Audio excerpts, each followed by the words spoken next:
आज तक के वीडियोस देखिए HD क्वालिटी में भी। आज ही YouTube पर सब्सक्राइब कीजिए आज तक HD चैनल, सबसे तेज सबसे ज्यादा। करेंगे एक्टर सुशांत सिंह राजपूत केस से और इस केस की जांच में क्या कुछ प्रोग्रेस हुई है ये आपको दिखाएंगे। लेकिन शुरुआत सुशांत की बड़ी बहन रानी की उस कविता से करेंगे जिसे राखी के मौके पर भाई को याद करते हुए भावुक होकर उन्होंने लिखा है। गुलशन मेरा बच्चा, आज मेरा दिन है, आज तुम्हारा दिन है। 35 साल के बाद ये पहला अवसर है जब पूजा की थाली सजी है। आज मेरा दिन है, आज तुम्हारा दिन है, आज हमारा दिन है, आज राखी है। 35 साल के बाद ये पहला अवसर है जब पूजा की थाली सजी है। आरती का दिया भी जल रहा है, हल्दी चंदन का टीका भी है, मिठाई भी है, राखी भी है।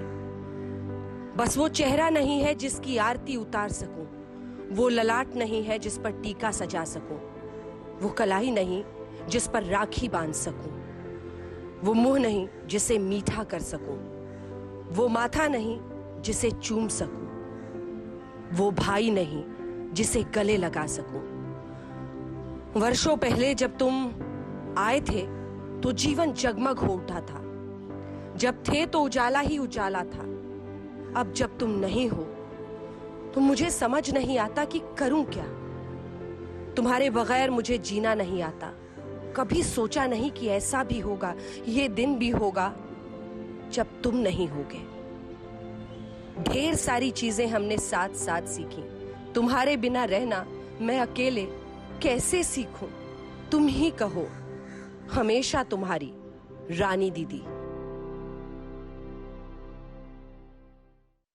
तो आपने देखा किस तरीके से बहन रानी ने अपने भाई सुशांत को याद किया, उनकी याद में कविता लिखी और साथ ही इन पंक्तियों में ये बताया कि कैसे वो इस बार रक्षाबंधन के त्योहार पर उन्हें मिस कर रही हैं।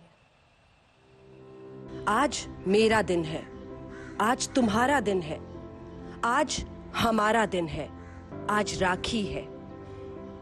35 साल के बाद ये पहला अवसर है जब पूजा की थाली सजी है। आरती का दिया भी जल रहा है, हल्दी चंदन का टीका भी है, मिठाई भी है, राखी भी है। बस वो चेहरा नहीं है जिसकी आरती उतार सकूं, वो ललाट नहीं है जिस पर टीका सजा सकूं, वो कलाई नहीं जिस पर राखी बांध सकूं, वो मुंह नहीं जिसे मीठा कर सकूं, वो माथा नहीं जिसे चूम सकूं, वो भाई नहीं जिसे गले लगा सकूं।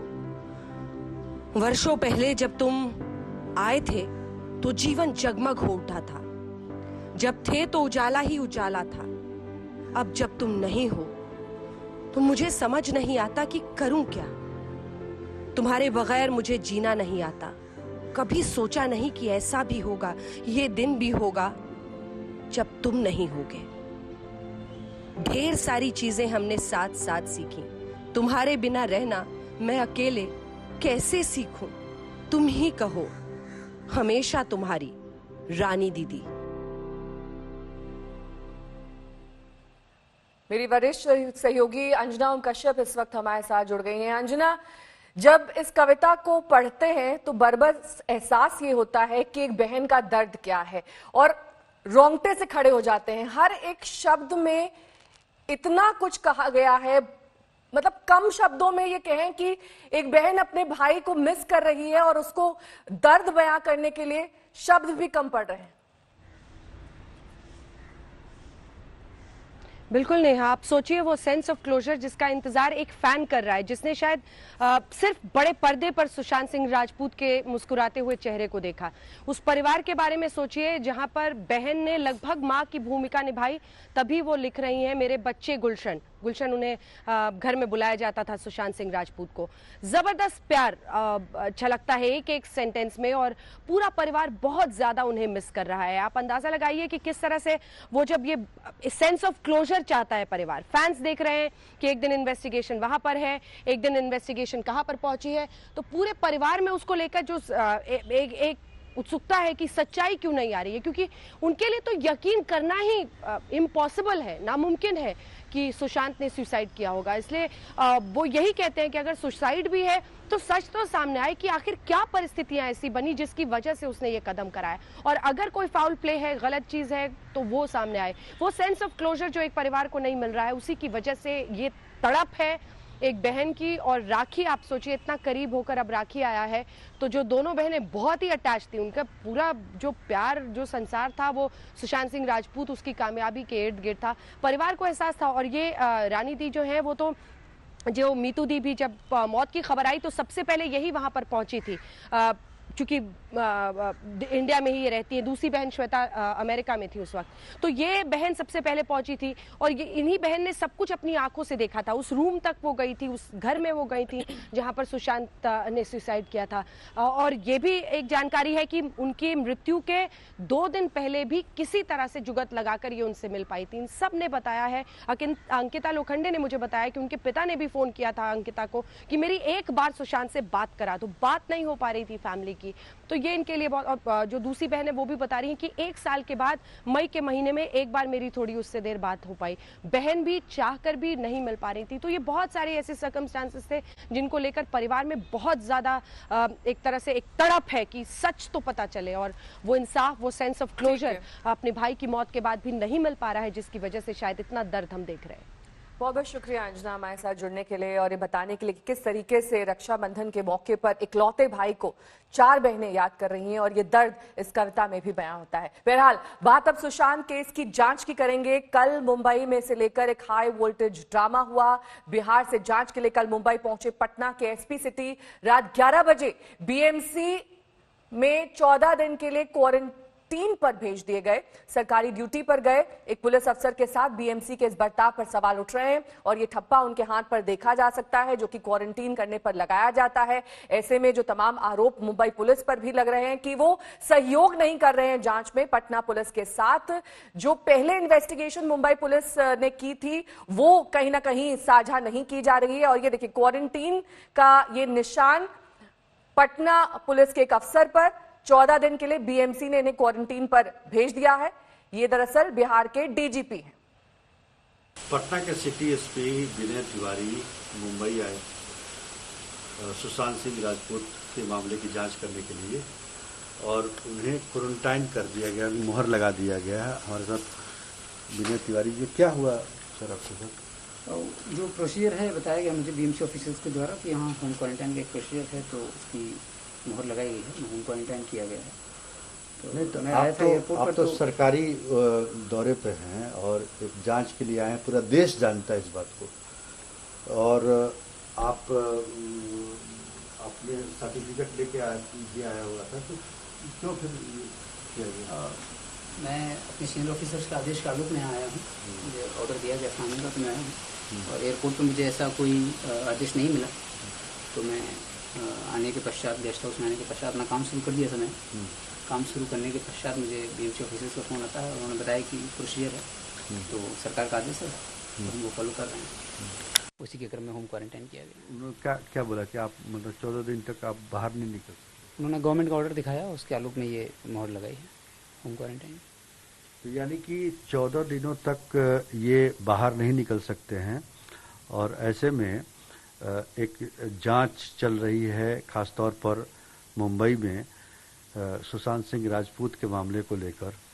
और मुंबई में आने का एक प्रोसीजर है कि अगर आप एयरपोर्ट पे आते हैं तो अगर 7 दिनों के अंदर आपका रिटर्न टिकट नहीं है तो क्वारंटाइन का मुहर लगाया जाता है। लेकिन विनय तिवारी के साथ ऐसा कुछ भी नहीं हुआ, न किसी ने पूछा, न किसी ने कोई बात की। और जब ये तहकीकात कर रहे थे उस दौरान उन्हें फ़ोन आता है बीएमसी का कि ये सरकारी प्रोसीजर है, आप आइए, और उसके बाद उनको मुहर लगा दिया जाता है। तो आप सुन रहे थे एसपी सिटी पटना विनय तिवारी को, जिन्हें 14 दिन के होम क्वारंटीन में भेज दिया गया। बहरहाल बीएमसी के इस बर्ताव पर बीजेपी के नेता भड़क गए हैं। आरोप ये लग रहा है कि महाराष्ट्र सरकार कुछ छुपा रही है। जिस प्रकार के समाचार आ रहे हैं, कभी ये साक्ष्य मिट गया, कभी वो साक्ष्य मिट गया, कभी बिहार पुलिस को रोक दिया गया, कभी बिहार पुलिस को बैन में भर दिया गया, एफआईआर होने में दिक्कत है। इन सारी चीज़ों में एक जो महाराष्ट्र पुलिस की छवि तो धूमिल हो ही रही है, लेकिन देश के लोगों को बहुत तकलीफ हो रही है कि देश का एक सितारा गया और उसमें इस प्रकार से हीला हवाली। ये मैं समझता हूँ आने वाले दिनों में ये बहुत बहुत ही तकलीफदेह मुद्दा होने वाला है। उस घटना की जांच के लिए बिहार के 4 पुलिस के जवान पिछले 4-5 दिनों से मुंबई के अंदर घूम रहे हैं, प्रयास कर रहे हैं। आप उनको सहयोग नहीं कर रहे हो, उनको क्वारंटाइन नहीं किए। एक आईपीएस ऑफिसर जब जांच को आगे बढ़ाने के लिए आता है, उसमें कुछ खुलासा की उम्मीद लोगों को लगती है, तो आप उनको जबरदस्ती क्वारंटाइन कर देते हो। तो मैं आपसे सवाल करना चाहता हूं, मुंबई की जनता, देश की जनता जानना चाहती है मुख्यमंत्री महोदय कि आप किसको बचाना चाहते हैं। और इस बीच खबर ये आ रही है कि एक्टर सुशांत सिंह राजपूत की गर्लफ्रेंड रिया चक्रवर्ती का कहीं अता पता नहीं है। पटना में दर्ज एफआईआर में सुशांत के पिता ने रिया पर गंभीर आरोप लगाए थे।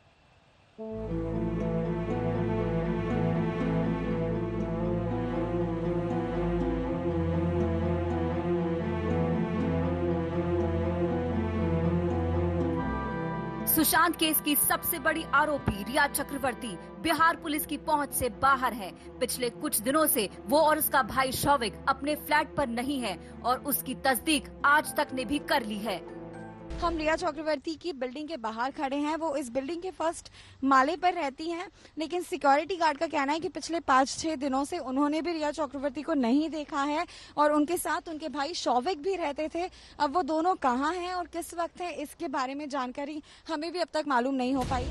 इस बीच पटना से मुंबई पहुंचे पटना के सिटी एसपी विनय तिवारी से रिया पर सवाल पूछा गया तो उनका कहना था जब भी जरूरत होगी वो पूछताछ कर लेंगे। जब हमें जरूरत होगी बयान लेने की, ट्रेस करने की, तो हम लोग ट्रेस अभी हम लोग अपने इन्वेस्टिगेशन आगे बढ़ रहे हैं। हमें जिन जिन लोगों के बयान लेने की जरूरत है वो पिछले 1 हफ्ते हमारी टीम यहाँ पर है और लगातार हम लोगों के संपर्क में भी है और हम लोगों ने सभी महत्वपूर्ण लोगों के बयान लिए गए हैं और आगे भी जिनकी जरूरत पड़ेगी उनका भी बयान लेंगे। मगर सवाल यही है, रिया आखिरकार कहां गई? अगर वो सत्यमेव जयते पर यकीन करती हैं, तो उसे पुलिस से भागने की जरूरत क्या है? अगर सुशांत केस में कोई बड़ी साजिश है तो खतरा रिया को भी हो सकता है। इस बीच बिहार पुलिस की मौजूदगी से महाराष्ट्र सरकार की परेशानियां बढ़ रही हैं। रविवार शाम मुंबई के पुलिस कमिश्नर परमबीर सिंह मुख्यमंत्री उद्धव ठाकरे से मिले। मुलाकात का मुद्दा सोशल मीडिया में जोर शोर से चल रही एक अफवाह है। इस अफवाह के साथ ही बिहार पुलिस की मौजूदगी पर पुलिस कमिश्नर ने उद्धव ठाकरे को ब्रीफ किया। दूसरी तरफ महाराष्ट्र के गृह मंत्री अनिल देशमुख ने कहा कि बिहार पुलिस को चाहिए कि वो मुंबई पुलिस को जांच करने दे। वहीं उन्होंने सीबीआई जांच की मांग करने वालों की भी निंदा की है। अनिल देशमुख ने ट्वीट किया, मुंबई पुलिस दुर्भाग्यपूर्ण कथित खुदकुशी की जांच पहले से ही कर रही है। अगर बिहार पुलिस ने पटना में केस दर्ज कर भी लिया तो सीआरपीसी के चैप्टर 12 और 13 के अनुसार इसकी जांच, पूछताछ और मुकदमा उस पुलिस और कोर्ट के अधिकार क्षेत्र में होना चाहिए जहां अपराध हुआ है। मैं सुशांत सिंह राजपूत केस की जांच सीबीआई से कराने की मांग की निंदा करता हूं। इस केस में राजनीतिक लाभ के लिए सियासत हो रही है। महाराष्ट्र पुलिस इस केस की जांच पेशेवर तरीके से कर रही है और सच सामने लाने में सक्षम है। कोई कसर बाकी नहीं रखी जाएगी। इस बीच सुशांत सिंह केस को उसकी मैनेजर दिशा सालियान की कथित खुदकुशी से जोड़कर देखा जा रहा है। अंधेरी से बीजेपी विधायक अमित साटम ने मुंबई पुलिस से कई सवालों का जवाब मांगा, जैसे कि दिशा सालियान की मौत का कारण क्या था, उनकी मौत के पहले कोई उनके घर में पार्टी हुई थी, अगर हुई थी तो उस पार्टी में कौन कौन मौजूद थे, उनकी मौत के बाद में क्या सुशांत सिंह राजपूत को धमकाया गया था, क्या 13 जून की रात को सुशांत के घर में कोई पार्टी हुई थी, अगर हुई थी तो उस पार्टी में कौन कौन शामिल थे। दिशा सुशांत की मैनेजर थी जिसकी मौत सुशांत की मौत से 1 हफ्ता पहले हुई थी। मुंबई पुलिस का कहना है कि दिशा ने खुदकुशी की थी, लेकिन अमित साटम की तरह कई लोग दोनों की मौत को किसी बड़ी साजिश का हिस्सा मानते हैं। मुस्तफा शेख और श्रुति बड़जात्या के साथ साहिल जोशी, मुंबई आज तक।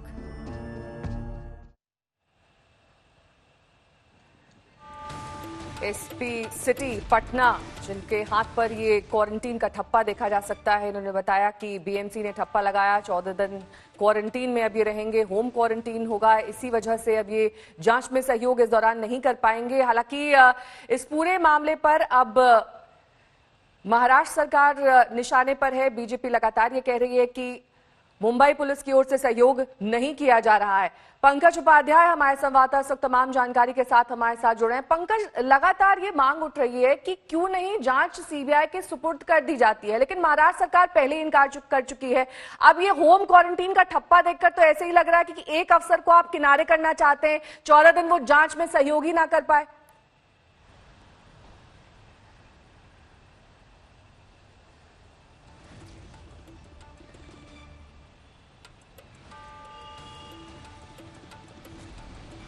चलिए, अब पंकज से हमारा संपर्क नहीं हो पा रहा है, लेकिन आपको दिखा देते हैं कि पटना में एसपी सिटी को होम क्वारंटीन कर दिया गया है और ये ठप्पा साफ तौर पर उनके हाथ पर देखा जा सकता है। पंकज, आपको मेरी आवाज मिल रही है?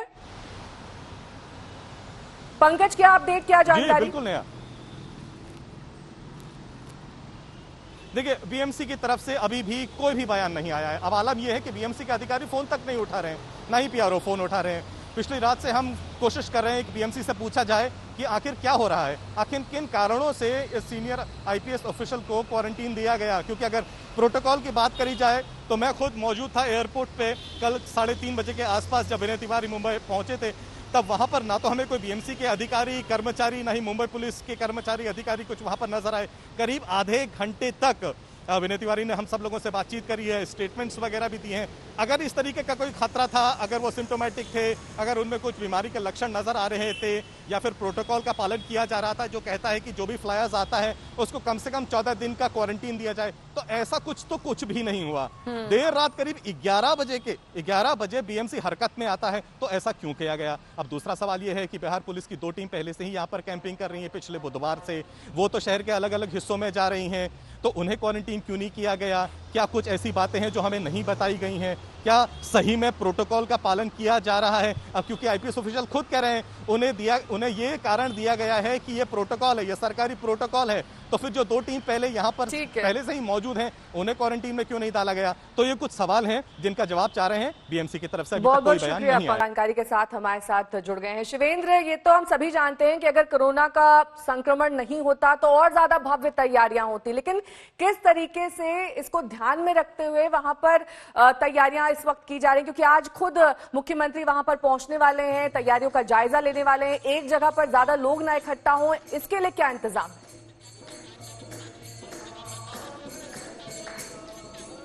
देखिए, बहुत सारे इंतजाम किए गए हैं। पूरी अयोध्या को रंगों में लगा गया है, उत्सव जैसा माहौल है, चाहे वो सड़कें हों, मंदिर हों, धर्मशाला हो या पूजा के दूसरे स्थल हों, और हर जगह पर पूजा पाठ सुबह से ही शुरू हो गई है।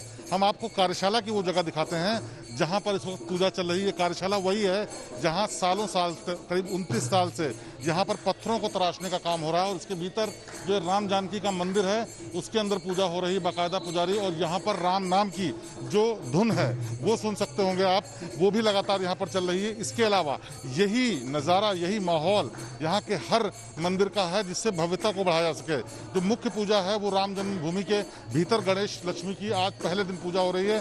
कोई भी पूजा शुरू करने से पहले गणेश की पूजा सबसे महत्वपूर्ण होती है, इसलिए वहाँ पर हो रही है। उसके अंदर मीडिया को इजाज़त नहीं है, लेकिन इसी तरीके के सिंबॉलिक सब जगह पर पूजा की जा रही है जिससे कि इसकी भव्यता को बढ़ाया जा सके। और आज से नेहा जो शुरू हुआ है ये पूजन का कार्यक्रम, वो 3 दिन तक चलेगा। तीसरे दिन जिस दिन भूमि पूजन है तब तक, और भूमि पूजन का जो मुख्य पूजा होगी उस पूजा में प्रधानमंत्री नरेंद्र मोदी स्वयं मौजूद रहेंगे, और उससे पहले जितनी भी चीज़ें थी वो सब तैयार कर ली गई हैं। और इन्हीं तैयारियों को जायजा लेने के लिए योगी आदित्यनाथ मुख्यमंत्री स्वयं आ रहे हैं दोपहर में। एक और बात है, कोरोना संक्रमण को देखते हुए तमाम तरीके के इंतजाम किए जा रहे हैं। जो ट्रस्ट के सचिव हैं संपत राय, उन्होंने बताया बाकायदा कि 40 स्क्वायर फीट के भीतर एक आदमी सिर्फ बैठेगा पंडाल में जहां पर ये भूमि पूजन का कार्यक्रम होगा। हर के बीच में 6 फीट की दूरी होगी, और इसीलिए जो मेहमान हैं उनकी संख्या भी घटाकर 170 के आसपास कर दी गई है। और जो लोग भी आएंगे उनको एक बार भीतर आने के बाद बाहर जाने की इजाज़त नहीं होगी, ताकि किसी तरीके की सुरक्षा में चूक न हो। किसी तरीके के संक्रमण का खतरा न रहे।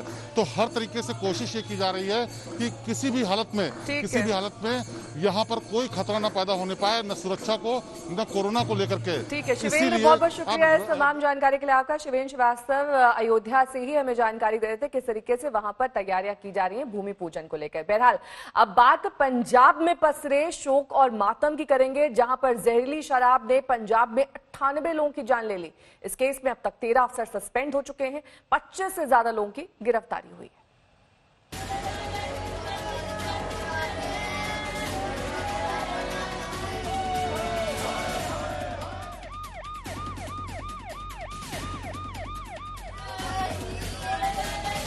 उड़ता पंजाब अब जहरीली शराब के जाल में फंसकर औंधे मुंह पड़ा है। तरनतारन, अमृतसर और बटाला में 98 लोग जान गंवा चुके हैं। जिनकी जिंदगी की सांसें बच गई हैं, उनकी आंखों के सामने अंधेरा पसरा है। नकली शराब पीने के बाद अस्पतालों में भर्ती ज्यादातर मरीजों ने आंखों के सामने अंधेरा होने और कम दिखाई देने की शिकायत की। जहरीली शराब से पंजाब का बेड़ा गर्क, 3 जिलों में पसरा मातम। नकली शराब के पीछे कौन? पंजाब के कई गांवों में नकली शराब बनाने और बेचने का धंधा सालों से फल फूल रहा है। चौंकाने वाली बात यह है कि अब तक की जांच में सामने आया है कि इस धंधे के पीछे कई महिलाएं हैं। पुलिस ने जहरीली शराब बनाने और बेचने के आरोप में 4 महिलाओं को गिरफ्तार किया है। इनमें 3 इस धंधे की किंग पिन मानी जा रही हैं। इनमें अमृतसर के मुथल की बलविंदर कौर, त्रिवेणी उर्फ प्रधान और बटाला की उसकी रिश्तेदार फौजन उर्फ दर्शन रानी मुख्य आरोपी हैं। इसके अलावा तरनतारन की एक महिला भी इस गोरख धंधे में शामिल बताई जा रही है, जहां नकली शराब पीने से सबसे ज्यादा मौतें हुई हैं। पंजाब पुलिस और आबकारी विभाग की लापरवाही ने पूरे पंजाब को ऐसे भंवर में फंसा दिया है जहां आज मातम है, मांओं की सूनी गोद है और अस्पताल में तड़पते लोग हैं। अमृतसर से पकड़ी गई बलविंदर कौर बीते 15 साल से पुलिस की नाक के नीचे नकली शराब बेच रही थी। लोगों के मुताबिक 50 से 70 ग्राहक रोज उससे नकली शराब खरीद कर पीते थे, लेकिन ताज्जुब इस बात का है कि वो कभी भी पकड़ी नहीं गई। अब उसे आईपीसी की धारा 304 के तहत गिरफ्तार किया गया है। उसके पति की भी नकली जहरीली शराब पीने से मौत हो चुकी है।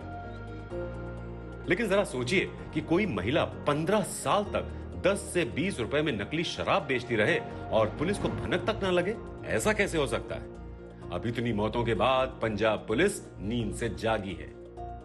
अकाली दल ने और दूसरी पार्टियों ने बहुत लंबे अरसे से इधर हल्ला मचाया हुआ है कि पंजाब में नजायज शराब की फैक्ट्री फड़ी गई, पंजाब में नशे के वर्तारा बहुत बड़ा हो गया।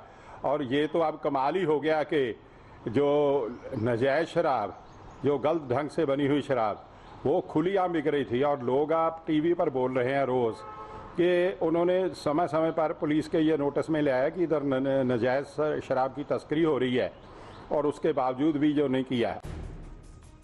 पंजाब के मुख्यमंत्री कैप्टन अमरिंदर सिंह ने मामले की न्यायिक जांच के आदेश दिए हैं। पुलिस को राज्य में शराब बनाने वाली इकाइयों में तलाशी अभियान शुरू करने के भी निर्देश दिए गए हैं। मृतकों के परिजनों को 2-2 लाख रुपए का मुआवजा देने का ऐलान भी किया गया है। पंजाब में नकली शराब माफिया ट्रक ड्राइवर, खेती में काम करने वाले मजदूरों और फैक्ट्रियों में छोटी छोटी नौकरी करने वालों को अपने जाल में फंसाता है। सस्ती होने की वजह से गरीब मजदूर नकली शराब के चक्कर में फंस जाते हैं। इस बार भी ज्यादातर मरने वालों में मजदूर ही हैं।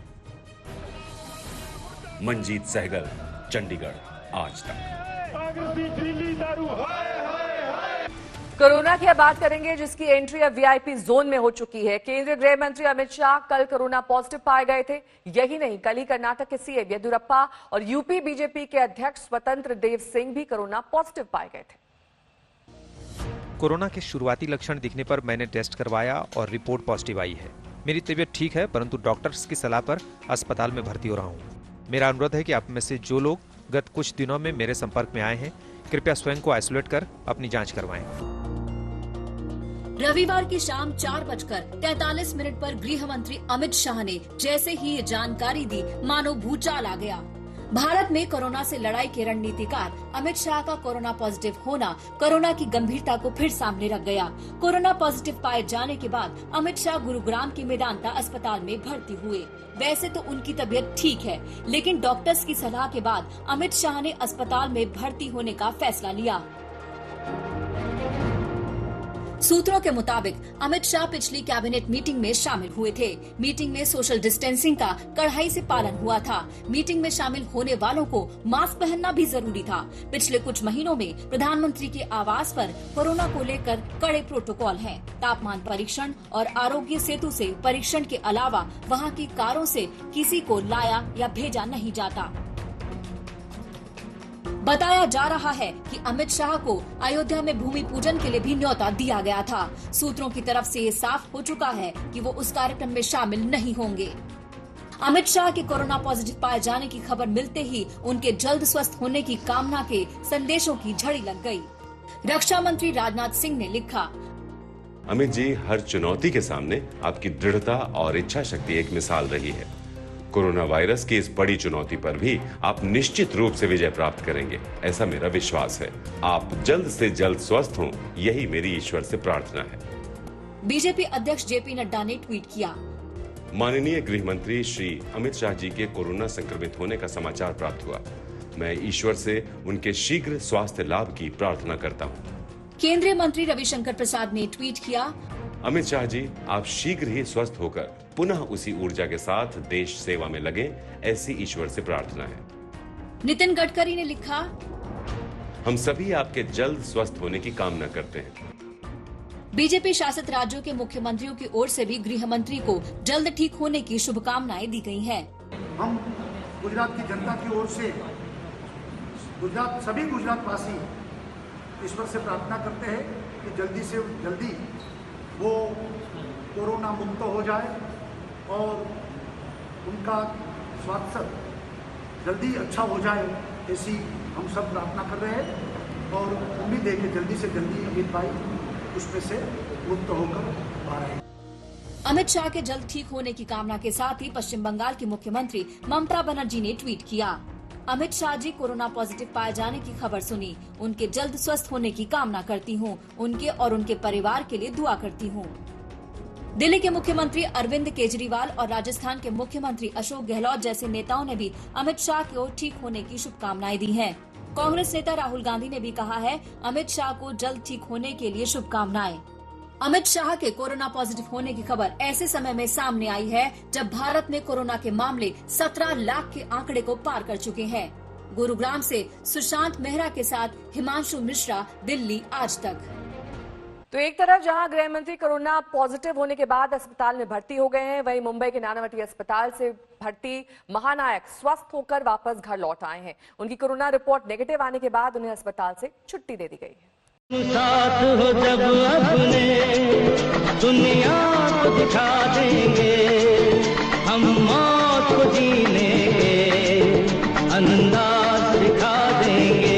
हिंदी सिनेमा के महानायक ने एक और जंग जीत ली है। इस बार महानायक ने कोरोना को मात दी है।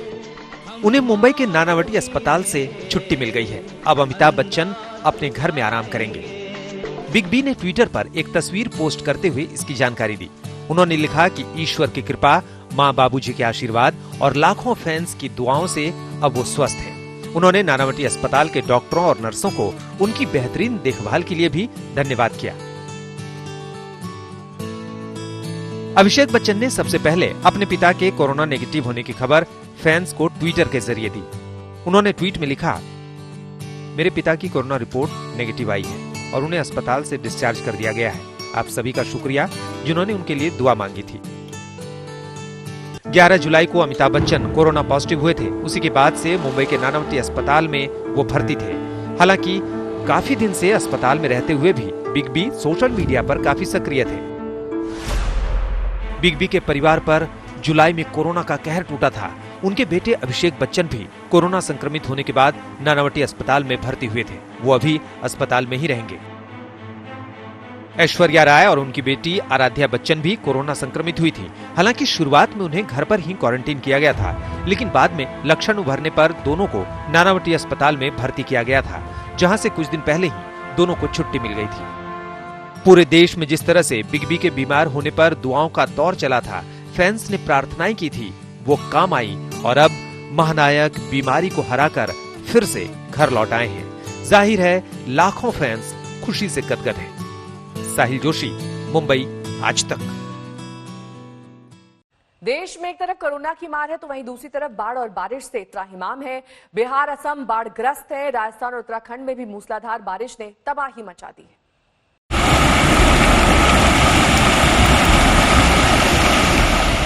ये तस्वीरें राजस्थान के पाली जिले की हैं, जहां भारी बारिश के बाद बरसाती नाला उफान पर आ गया। लापी गांव के पास पानी की तेज धार कार को बहा ले गई। करीब 50 फीट बहने के बाद कार रेत में फंस गई। गनीमत रही कि कार में सवार चारों लोगों को बचा लिया गया।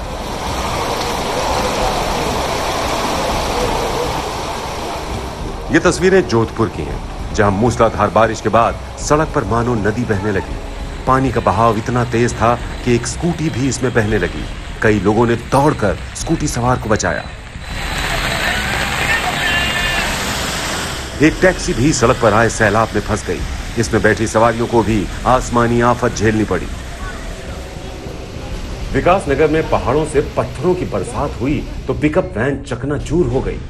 टमाटर से लदी ये वैन रात में निकल पड़ी थी, लेकिन पहाड़ी का मलबा गिरा और हाल ऐसा हो गया। इसमें सवार 3 लोग किसी तरह अपनी जान बचा सके, लेकिन कालसी चक्राता मुख्य मार्ग पर लंबा जाम लग गया। हजारों लोग फंस गए। काफी देर बाद रास्ता साफ किया जा सका।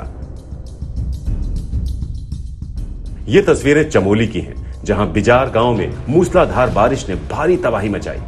बारिश के बाद बरसाती नाले में ऐसा उफान आया कि कई घरों को बर्बाद कर गया। सुबह के 3:30 बजे अचानक बरसाती नाले के साथ पहाड़ का मलबा आया और गांव को तहस नहस कर दिया। आज तक ब्यूरो।